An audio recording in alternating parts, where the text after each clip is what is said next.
there shouldn't be any surprise that in a place like New York City, there are so many painters that they make paintings about paintings, that the subject matter gets turned in on itself. And in Helena, Montana in general, but in Helena, and specifically at the Bray, where there is so much history of ceramics in the last century, it's no surprise that people make pots about pottery. So what really is a kiln except a pot for firing pottery in? It's a vessel. It's a ceramic vessel.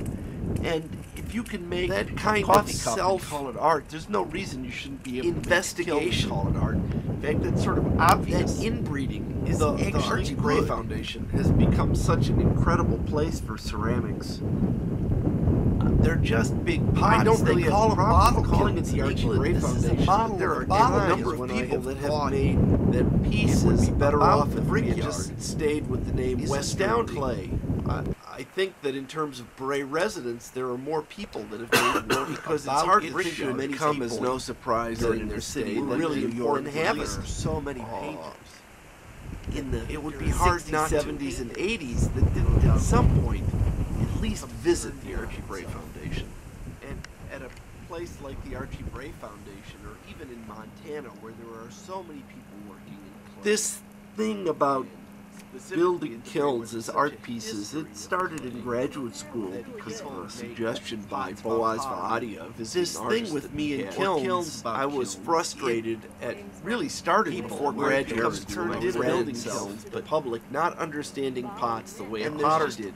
Because we had a visiting artist subject man named Boaz Vahadia. They never were able to. It's good. I was explaining that I was frustrated about people not understanding how pots were fired. And at the Bray, really understand. I was frustrated they didn't understand things. There's so much work about the Brickyard. And he said, well, why don't you just show really just another part of a larger investigation categorized. And really, this was his idea. I just did it. What really is clay? Where are the edges? You know, do the edges really exist? How do we limit ourselves by assigning edges to things?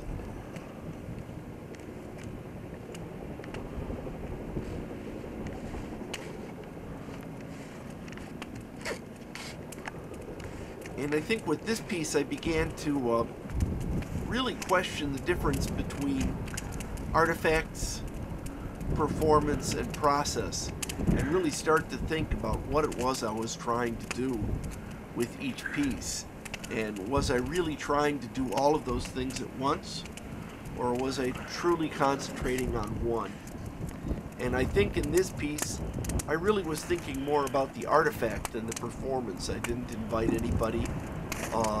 The video camera was just an aside that happened. I bought the video camera for a trip to Thailand, and it happened to arrive a few days before the firing. So